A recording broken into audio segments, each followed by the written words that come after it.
What up, Music Blueprint? I have no idea what episode this is. As per usual, I'm always guessing on what episode number this is, but I'm super pumped because we have Lauren Spencer Smith back on the podcast for a part two. Yay!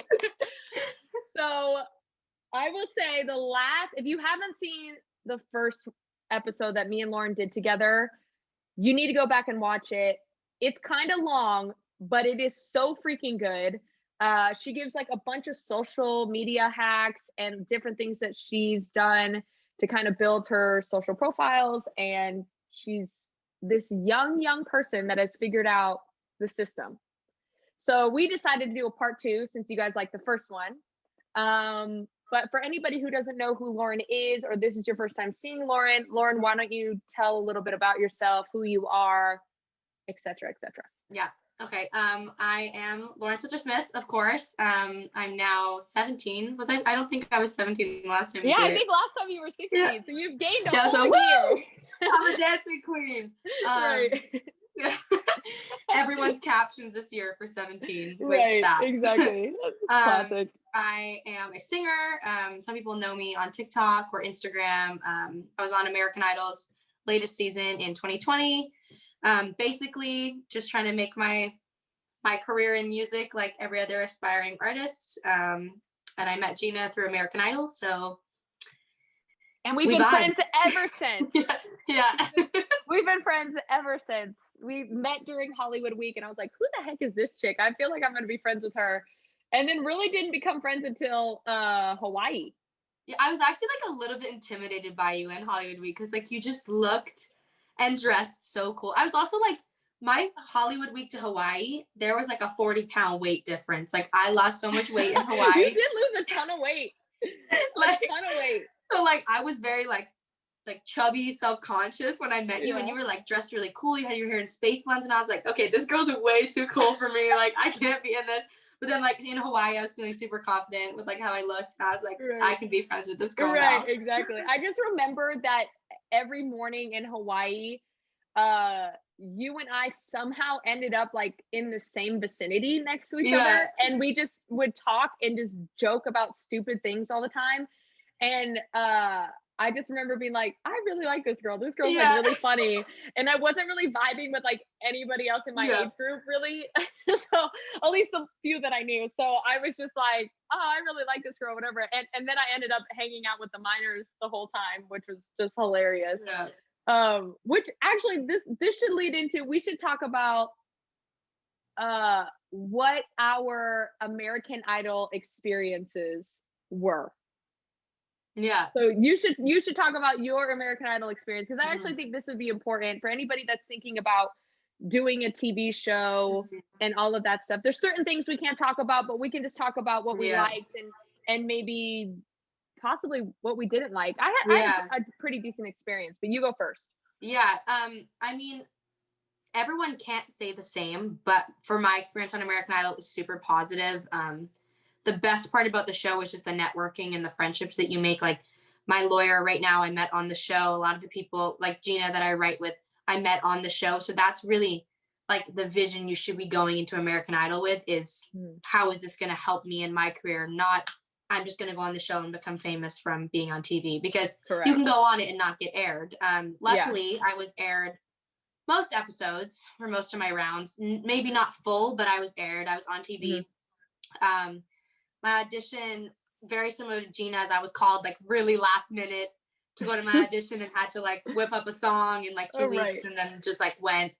But my audition was great. I brought my mom and a couple of other people. Hollywood Week for me wasn't that stressful, but I was also a minor. We got to sleep in. Oh my God. Later. Don't even get me started on that bull crap. Us adults would all come in haggard. Okay, haggard. We had been up all night. Like there was out of the 5 days that we were there for Hollywood Week, I think I got like 12 hours of sleep. I was so messed up in my head from lack of sleep. You would just end up sleeping anywhere. I slept on the floor at one point. I made a thing on the couch. I was smart and I brought my hotel pillow. I stuffed it in my backpack. But then I walked up and somebody was using my pillow, and I was like, Robbie was using my pillow. I was like, this thing, you knew this wasn't your pillow. Did you bring this pillow? And he's like, no. And I was like, yeah, so you shouldn't be using it. Like, I'm like, got your drool all over my freaking pillow and everything now. Like, what the heck? But yeah, I was so jacked up in Hollywood week. I was sick. I started the week sick. So you wouldn't think that 2-hour difference. Peppy and chippy because they've gotten a full freaking 8 hours of sleep and they're like totally fine, and then they're on stage ripping it because their voice is in tip-top shape. It was so annoying. I feel like it also depended, like for duet rounds, I got a really good duet partner. Like she knew what she was doing. She could sing. We both also picked a song. I mean, she didn't really know the song, but it wasn't difficult to learn. And like we were done, ready to perform for the next day by 12.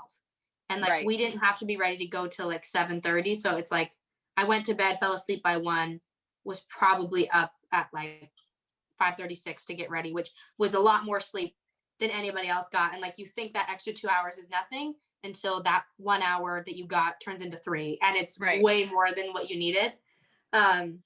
But my Hollywood week was good. I also got sick. If you're going into Hollywood week, I know we're COVID now, so we all wear masks, but like wear a mask. Don't even speak to people. Like you need to use that time to rest. Like don't even make friends. Yeah. Don't make friends. But don't make friends, but network. Yeah, somehow manage to do those two things together. There were some people that didn't heed that wisdom, and they were screaming and yelling, and by the end of the week had no voice, nothing, and they ended up getting, most of them ended up getting cut in Hollywood week because they just couldn't really hang, not because they weren't talented, it was just because they weren't smart about how to take care of themselves. So I was like, I came into Hollywood week and I was like sick, so I was already like, look, I just have to get through this week. So I was not really like super extroverted like I normally was. I mean, I remember when we did duets, I was like one of 12 people left that didn't find a partner. Yeah, who was your duet partner? My duet partner was Isabel. Oh yeah. Mario, yeah. And there was only 12 people left, and I looked at her and I said, what kind of music are you interested in? And she was like, singer-songwriter. And I was like, that's good enough for me. Let's go. Yeah. So like it literally just came down to that. Also, I don't really like the whole, like, everybody was like, sing for me. Oh, next. I felt like I was re-auditioning. Yeah. I was like, who are you? Yeah. For real. Oh, yeah, that didn't work for me. But in terms I'm not gonna say I totally made my duet partner sing for me before I said yes. Too, but I wasn't like, sing for me. Ooh, no, I'm gonna try to find someone else. Like that's just not the vibe. But I will say, like, my show or being on the show was definitely like a positive experience for me as well. Like I for the most part had fun. Yes, there's some really stressful moments. But I met some really awesome people that I'm still friends with today. I mean, Lauren and I talk very consistently all the time. Yeah. We do a bunch of stuff together. So yeah, if it was just to meet Lauren, worth it. Yeah, for real. I mean? So, but after the show, because I made those connections with people, and I really didn't have like a really big following at all. All the minors had like a huge following. They were just rocking. And I was lucky enough that we just had a mutual liking of each other, and they wanted to do videos together. They were the only ones that even knew what TikTok was when I was there during Hollywood week. I was trying to get first of all, listen to what I'm saying, okay? TikTok was out. I had been on TikTok for about 6 months or so. American Idol happens after I'm on TikTok, and I am trying to, over email, I am trying to convince American Idol to get onto TikTok. I'm like, yo, you guys need to get onto TikTok.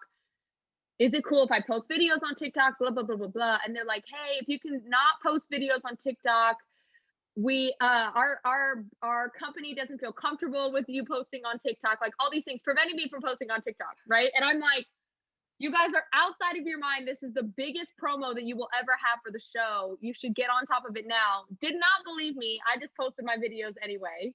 And the minors were the only ones that even really knew what TikTok was, although Lauren wasn't even on it. And I was like, get your butt on TikTok. And yeah, it was just, I'm like, what in the heck? So and now Lauren's like huge on TikTok. Huge. All thanks to me. Thank you very Yeah, much. No, for I'm just real. kidding.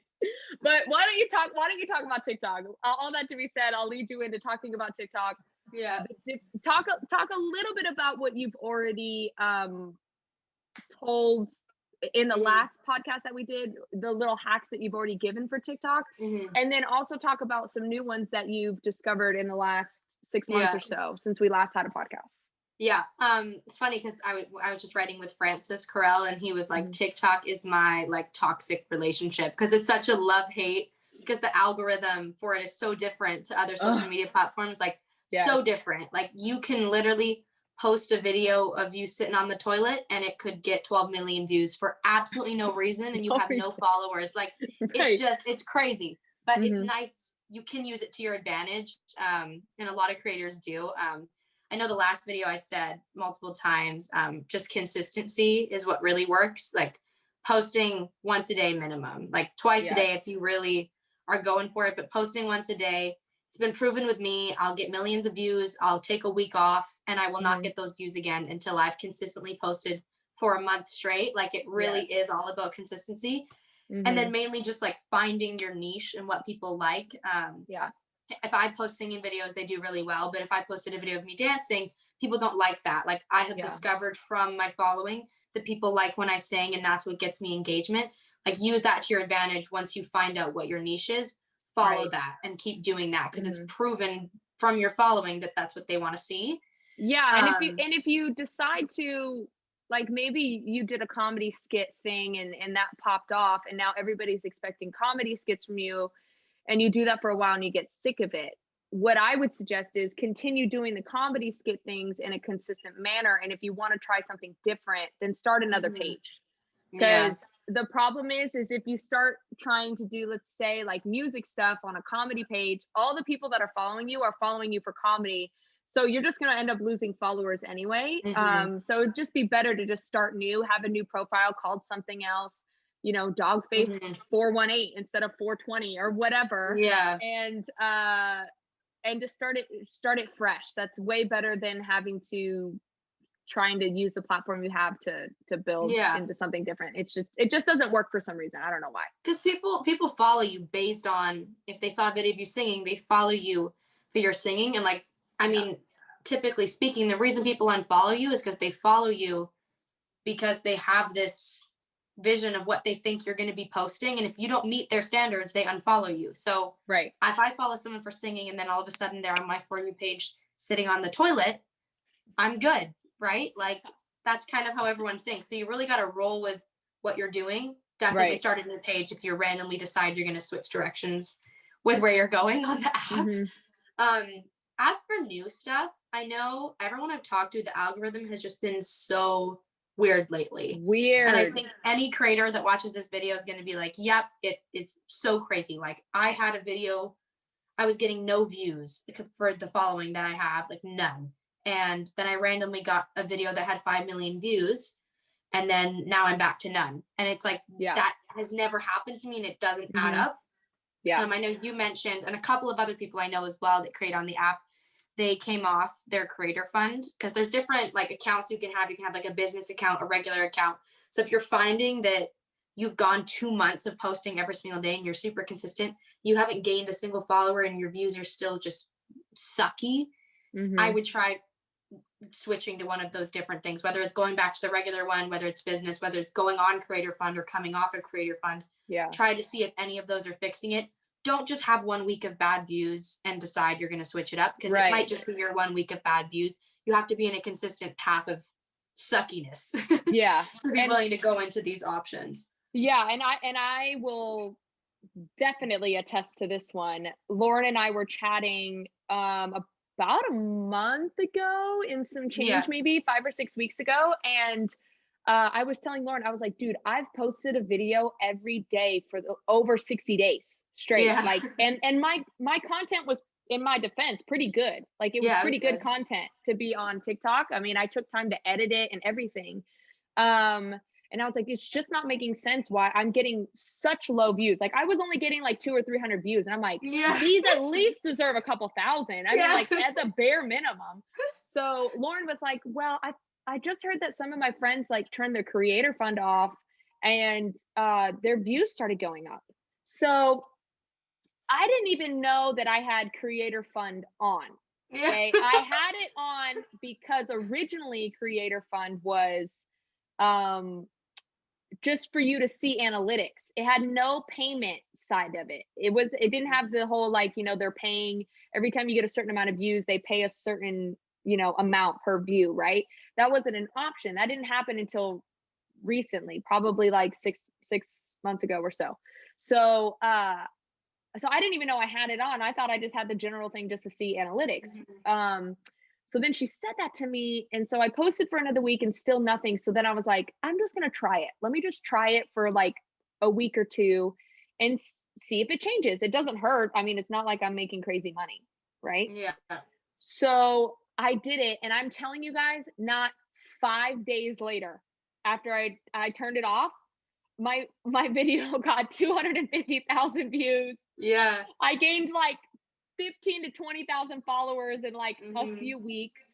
I in between videos didn't get a lot of views, which was weird that it was so off balance like that. But then I think it was like every 5 videos, another one would pop off. Yeah. It would get like 80,000 views. So, and then that trickled down to my other ones to get them more. So I definitely would highly suggest turning off creator fund if you're not getting the views that you want. It's kind of stupid that they limit your exposure because they don't want to pay you that much, right? Because if your videos keep popping off, they're going to have to pay you, right? But when you're in the beginning and you don't really have a follower basis, so you're not huge like someone like Charlie D'Amelio or if you don't have like 1 million to 3 million followers, it just doesn't make sense for you to keep creator fund on. Yeah. And adding to that too, since the last time we talked, I learned this the hard way. If you are on a roll, like what Gina said, every 5 videos feels like that one's doing better, don't stop. Keep posting. If you stop, you're losing your momentum. You're going to go back to getting 100 views. Like that's literally happened to me.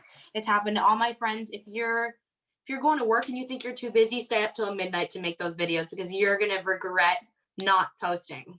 Yeah. And Lauren and I talk about this as well. Like, you have to be super consistent on TikTok. You have to be super consistent across every platform, but on other platforms, you can find a consistency within like every other day or like 3 times a week or like whatever. And that can seem to maintain your profile status or whatever.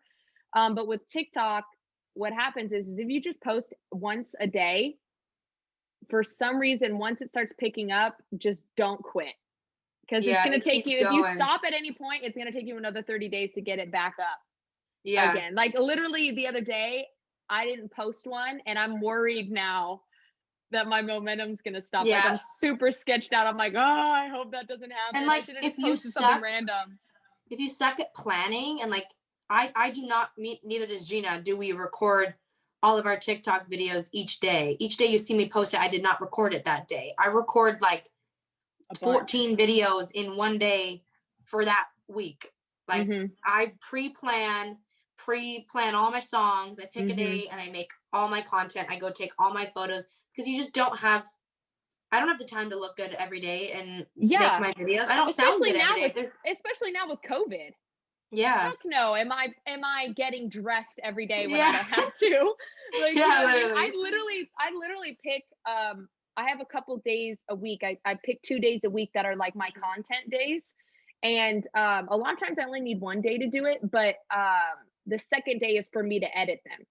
But I literally will do a bunch of videos all in one day. And some of those videos can be split into 2 videos, right?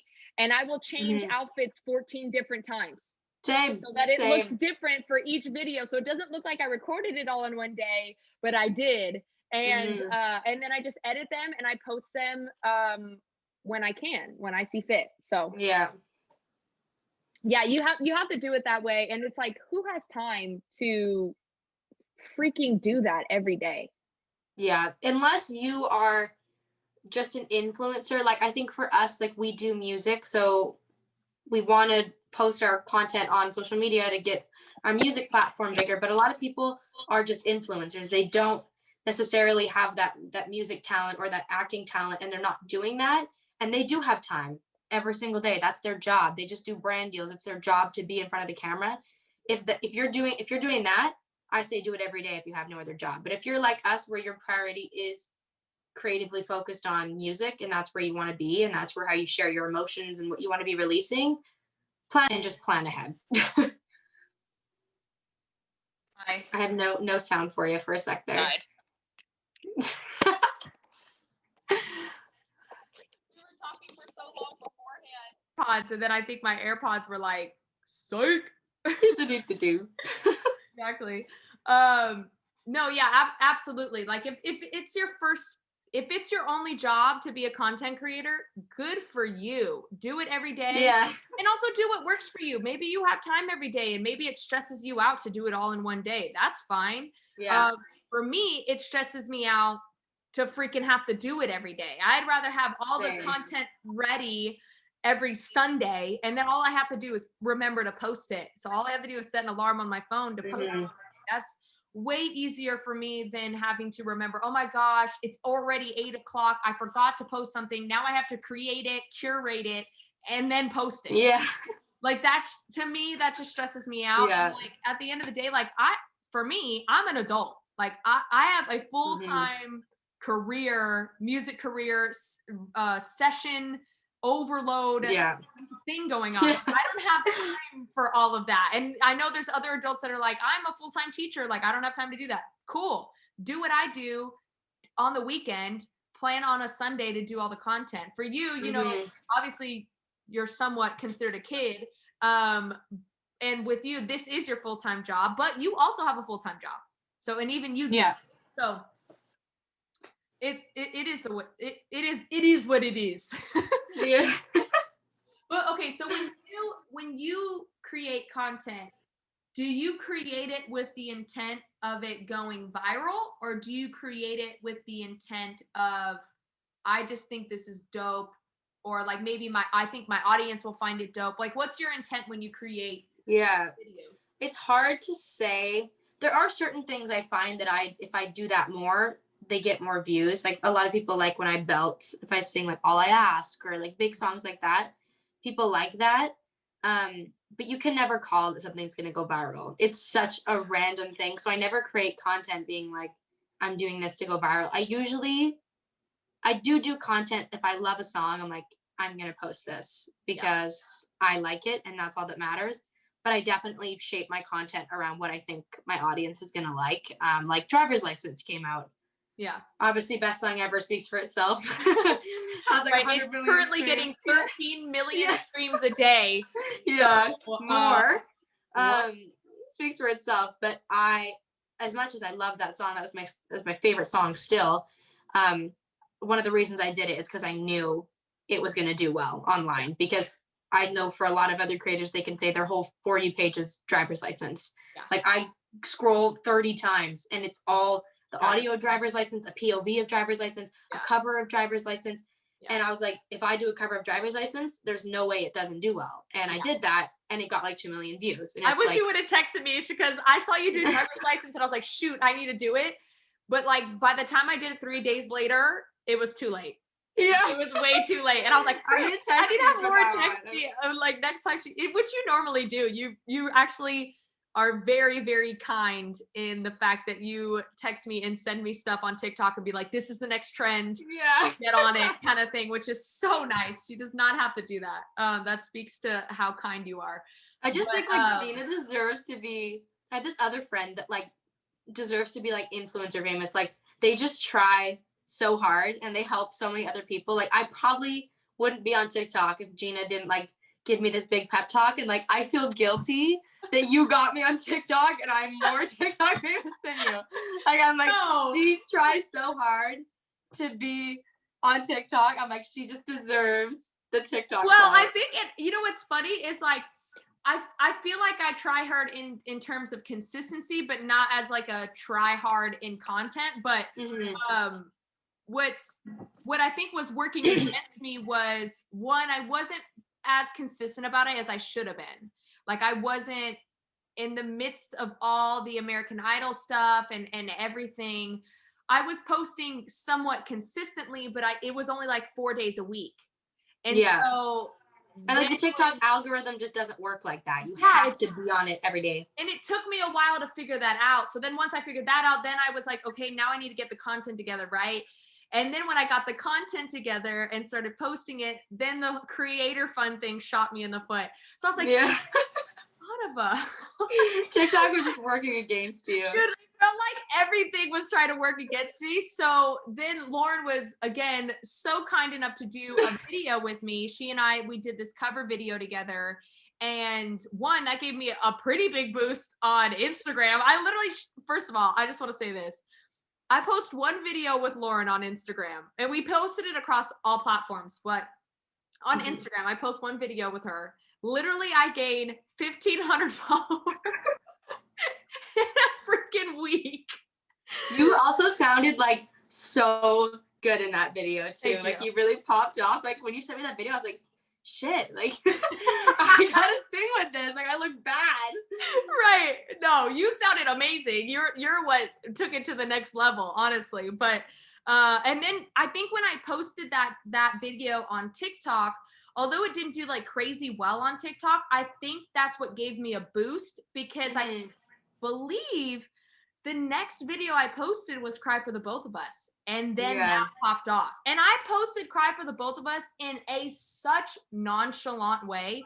I posted it like I had already posted that video twice already. Yeah. And I was like, you know what? I don't have any new content right now. Let me just post this video again. I really like this video.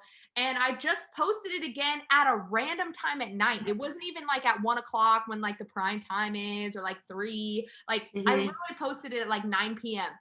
And I didn't even look at it. Posted it, didn't look at it. And then I woke up the next day and it had like 80,000 views already. And I was like, what the frick happened last night? You know? I mean, the song, if you haven't heard the song, like it slaps. Like it does slap. I'd be like making oatmeal for dinner and I'm like, crap for the boat. Yeah. Yeah. So Lauren definitely helped with the plug. So if you have a friend that's even willing to do that for you, I'm so lucky that I have an awesome friend that is willing to do videos with me. But it definitely gave a good boost, and then it helped my TikTok like revive. So it definitely works. You have to be consistent, and you turn off creator fund. Good God, just turn turn that off. It's not even worth the $1 that you make from the one video that goes viral. Like even if you got a video to get 5 million views, that's like what, $100? Like, yeah, true. It's just not worth it at all. Yeah. So we've talked about TikTok a lot, but let's talk about some other social profiles that you use. Yeah.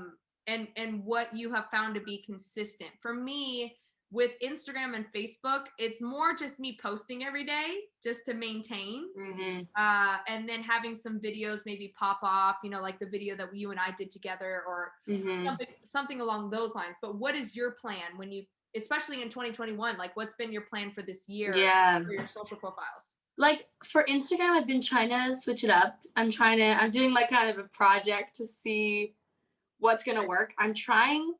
I so badly just want to be one of those influencers that like post photos and like the odd video and you still get 10,000 comments.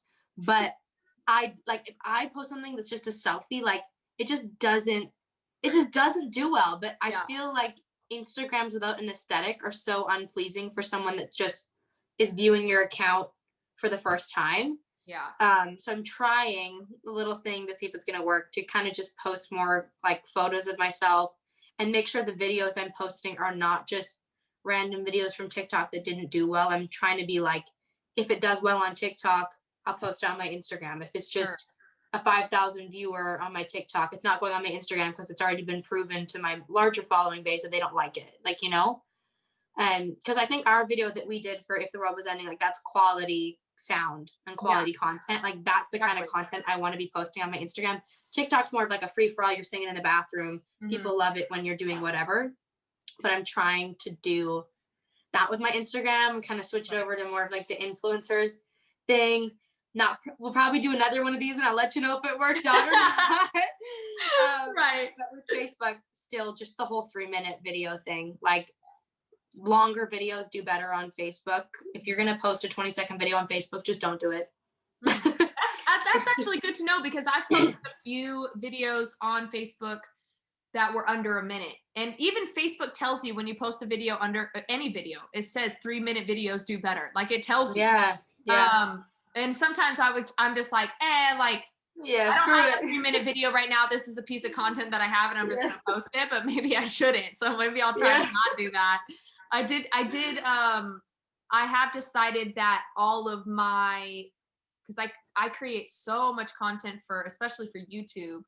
I've decided, instead of just, which I already knew this was better, but the problem is when you have a small following, you're trying to get all of your followers to go to one place to get the views, right? So for YouTube, you're just like, I just need to post these links.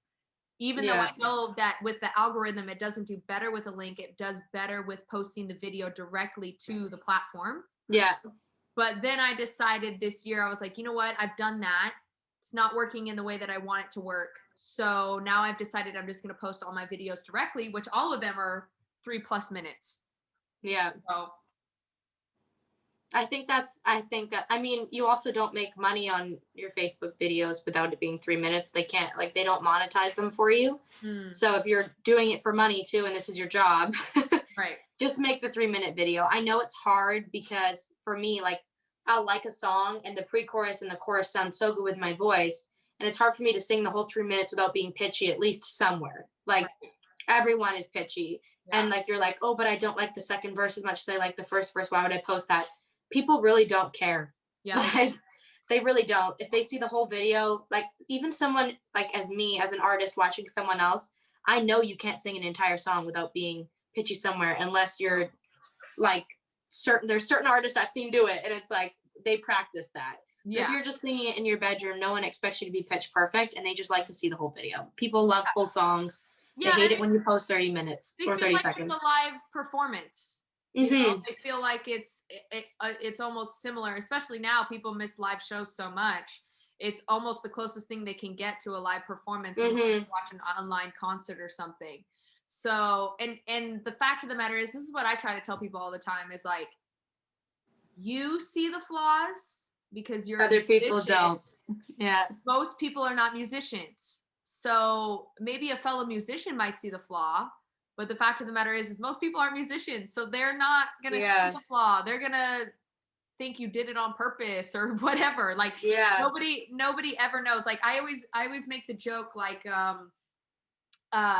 sometimes when you're performing live, you totally forget the lyrics. I have literally forgot the lyrics to my own song multiple times. But what I've found, my little trick that I do, and I'm totally exposing myself, is I'll be singing, and let's say it's like Cry for the Both of Us, right? So I'll be like, cry for the both, cry, and I'll forget the words. I'm like, you know it now, sing it. That's what I say. That's my like go-to phrase to say when I have forgotten the next lyric. Yeah. And and probably nobody in that room knows the lyrics, okay? Mind you, okay? Yeah. Like, nobody knows, they've never heard this song before, but they just smile and they have no idea that I've completely forgotten the lyric to the next line.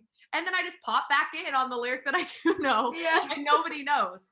So people only know when you make a face and you make it obvious. If you make a face and your body language says, oh, I messed up, then everybody knows you messed up. But if you take that confidence and be like, nah, I did that on purpose. Yeah. Nobody's going to know. Look at TikTok. Here Nobody's we go. Nobody's going to know. Nobody's going to know. How would they know? How would they know? They don't know. They don't know unless you act like something happened. Yeah. So, so you're doing all these different things with branding and stuff, right? And so what has been your vision? I'm kind of relating back to 2021 because we're starting a new year, and this is the time where people really start to have a plan, right? Their goals for the new year, and right? So what is your plan? You've talked about it a little bit about your branding of the things. You talked about Instagram, of what you're going to try to change to see if that works for you. But what are some other branding things that you're trying? Like, you and I've talked about, like, clothing. Yeah. Like, the things that you're trying to figure out, like, that's going to brand you as an artist. Yeah. Why don't you talk a little bit about that and your process of thinking about that? Yeah, I mean, I definitely think what you wear sets exactly who you are as a person. I'm a big person. I love fashion, and I think that how you dress definitely sets a tone for your personality. Some people know, like they dress super dark and that's their edgy vibe and they're the sweetest, most sunshiny person ever, but that's kind of rare. Yeah. Most people I know that are sunshiny dress sunshiny, you know what I mean? And I think my whole life, I just kind of have been switching between two things, like edgy and elegant and sophisticated. And all my clothes were either that or the other. And I just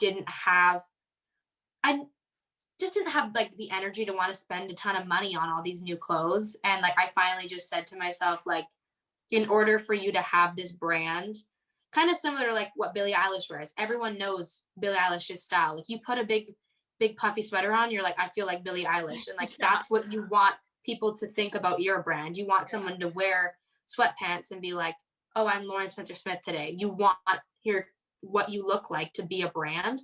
And so I kind of decided I was going to mix the two and do like a sweatpants, edgy, baggy vibe, but with heels or boots and like just put an edge onto it because I like to be edgy and I don't want to wear heels all the time, but I don't want to wear sneakers and come off too edgy, you know what I mean? So I just literally streetwear, like, because you're like, not full streetwear.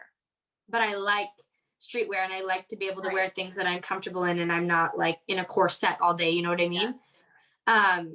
So I just spent the money, just ordered a bunch of new clothes. I'm gonna be taking a bunch of photos in them. So that's what kind of why I'm switching up my Instagram. Yeah. Very difficult. I'm going to see if people like it, but that's kind of who I feel I am as a person and like what I'll actually be expressing myself as, and it'll be like true to who I am. So I'm also like, I don't care if people like it because that's who I am as a person, but definitely doing it for a branding purpose, because spending the money is going to come back to you in time. Once you've built the brand around what you wear and people know who you are and know your style, it's a business expense. You're not wasting your money on clothes. Yeah, exactly. Yeah. And I think that's what people have to see things as. I try to always explain to people, like, if you're not signed by a label, you are the label. And the label has a clothing expense. And like, as a big artist, if you're a big artist, you have these expenses and you have a designer and all these different things. But when you don't have those things, you are that thing. You are the label. So you have to not view clothing and these different things as a, like, oh, I don't have the money, I can't do it. Okay, well, figure out what you can do. Like, if you can go to Goodwill and buy like 6 baggy t-shirts or 6 different things that would be your style or whatever, and just find different ways to, you know, rearrange them so it doesn't look like you're wearing the same outfit or whatever the case is, then do it. Like, you just have to do what works for you. And in essence, what'll end up happening is if like all your clothes are from Goodwill, which Goodwill slaps, okay? Yeah. Not Goodwill or Salvation Army, because that place slaps. I found so much stuff there, like, and I'm like, I could buy this shirt at Urban Outfitters for freaking $65. Yeah. Or I can buy it for $1 at the Goodwill and just wash it so it doesn't have that smell. Like, you know what I mean? Like, it's just so easy. So you have to view yourself as a business, and you have to understand, like, this is an expense that in time will come, your ROI, your return of investment will come back to you because you took the time to invest money on something that will visually stimulate people, right? I mean, you could go naked if that's what you decide, if you want to stimulate people. But at the end of the day, like, if you're not wanting to go naked, like me and Lauren aren't wanting to do, then you're going to have to invest in some clothes, because that's going to be the look that draws people to you. Yeah. And your branding and your look on your page says everything about you, and it visually tells people if they want to be there or not. Yeah. If you don't have that right, you could be sending the wrong message of, oh, well, this girl looks like she's a jazz singer because you're dressed all elegant, right? But then you sing and people are like, oh, she's not a jazz singer. She's like, has this raspy soul voice. And you're like, okay, so I need to make sure that lines up in a way. You don't want to confuse people, because if you confuse people, it'll immediately be a no. And once it's a no, it's really hard to change to a yes. And like, I definitely have soul in my voice, but I am leaning more towards like acoustic pop. And like I'm finding now what I want to wear definitely suits if I shot a music video and sat beside a guitarist in a white room, this outfit matches the energy of my songs. And like that's kind of what you like, don't get me wrong, Billie Eilish definitely took a different direction, but she's still pop, and that's still edgy pop culture outfits that she's wearing. And yeah, if you're not matching the vibe, I go on someone's Instagram. If I don't match their Instagram vibe, I don't follow them. Yeah. And so that's kind of what I'm trying to change about mine is if I look at my own page and I don't want to follow myself because I don't like the aesthetic I have. So I'm like, I need to change my aesthetic to match what I'm doing. Sure. So people like me. Yeah. I mean, I'm sure they already like you, but I think another takeaway from that is that some people are really worried that like quality versus quantity, right? And people get caught up on quality, right? But what people don't realize is quality is very subjective. Like something that's quality to one person that watched some video of you singing in your car and you were like, I look like trash. I'm singing in the car with my dad. The video quality is terrible, but that's the video that ended up getting you viral and blew you up, right? So obviously there were a ton of people that found that video quality, even though you thought that video wasn't, right? So quality is so subjective. But the one thing that's not subjective is quantity. And if you are consistent about how much content you're putting out, Lauren just said, my branding right now is not where it needs to be, right? It doesn't look the way that I want it to look. If I went, she just said, if I went to my page, I would not be clicking follow, right? Like I would not be, I would maybe see her sing and then click follow, but like, she's like, if I'm just looking at my page, it's not something that I would click on, right? So there is some encouragement in that to realize if you feel like I just can't get the quality content yet, that doesn't matter. The quality part doesn't matter. If you can just be consistent about the content that you are putting out, then later on when you get the skill set, then you can start building more quality content, right? Like I look at my old YouTube videos and I'm like, dang, those are trash. Yeah. Like my travel videos are trash. But then I look at videos that I have now and I'm like, oh, I have more of a vision. I had more of like a plan of how I was. And just time too. Like I was definitely at a place where like I didn't have time to even set out a plan to think of what quality content is, but I'm not in school anymore. I do have a job, but it's not like my main priority job. I don't have homework for my job. You know what I mean? So I have time to really think about what my aesthetic looks like on my social media. Yeah. Yeah. So I would just say like, again, when the time comes, you'll be able to, really hone that in. But if you're just starting out, just start being consistent about the content. If you can just start being consistent about the content, even just something as basic as slap the same freaking filter that Instagram has, just use the same one every time. Yeah. You know what I mean? Or just put it, my favorite thing to do, and this was something that one person do, I just thought of this. I had a friend, he had this band that was really kind of on the up and up in Nashville. And what they did, they were like, look, we don't have time to be curating and editing our content to look right. So what they did is they made it all black and white. So their whole page was black and white and it looked so sick. So sick. And you would have never thought that the reason why they did that was just because they didn't have time to curate their content. It was purely, it was literally a time thing, and it made their page look synonymous. And then what they started to do when they had more time was they would put one color in. So then it would be still black and white, but then for like 2 weeks straight, it would have like a thing of red. Oh, that's sick. Of blue. So it was just really cool. And it was something so simple. I mean, how simple is it? Like you literally could go on Instagram. They have 2 different black and white filters, and you just use those. So again, you can figure it out and do what you need to do, but just don't let the fact that you're worried about quality prevent you from posting content, because the longer you wait to post the content, the further behind that you get. Yeah. Yeah. So, okay. There was so much in there. And I feel like just like last time there was so much in the last one too. And I feel like we could talk about this for forever, but I want people to walk away and not feel overwhelmed with all the different facts and stuff that we're giving them about social media hacks and all these different things. So I think what we should do is we should we should end it so they freaking can actually obtain and freaking understand all the different things that we said, because there's so we need to starting it with like, grab a pen and paper. Right. Write this down, because it's gonna be a lot. But yeah, guys, really think about implementing all the things that Lauren has said, because I'm telling you, the things that she said the last time, the things that she said I implemented and it worked. The things that she said this time, we had already talked about it months before, so I have already implemented them and they worked. So I would highly, highly recommend heeding to the wisdom. I know it's kind of weird because she's 17 and you're like, I'm 17-year-old, be wise. But I'm telling you, she spends all day on social media. Yeah. Like, this is her thing. And this is what she knows to do. And I am a personal witness to say that the things that she has told me to do have really freaking worked. So please, please do it. And comment below if you have done it, so that we can know that it is successful, even more beyond me. Maybe I'm just a fluke. Yeah.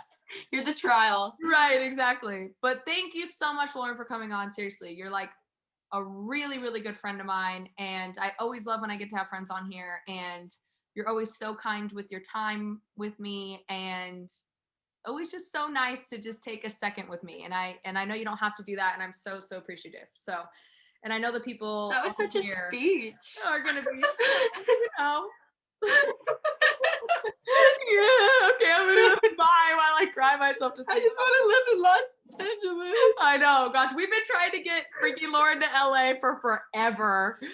We just talked about a road trip. It's gonna be too much when me and Gina are in the same town. My gosh, we're gonna go in, guys. You have no idea. Like, the content that will be coming out will be like vomit. Yeah. But yeah, I'm so, so thankful for you. And yeah, everybody share this video, share it to your friends, support Lauren. I will be putting her, if you haven't seen it already, I've put her handle and everything below. Everything is at Lauren Spencer Smith, except for Twitter. What's your Twitter one again? Yeah, it's I Am Lauren Music. Yeah, I Am Lauren Music. So freaking random. But everything was taken. Don't even get me started. I tried everything else. Okay. That's so funny. But yeah, Twitter, you can't have more than 16 characters and my name's like 18. Yeah, your name is already, it's just gonna shoot you in the foot. So, but yeah, follow Lauren on everything, support her, share this video to show her some love, and we'll see you guys next week.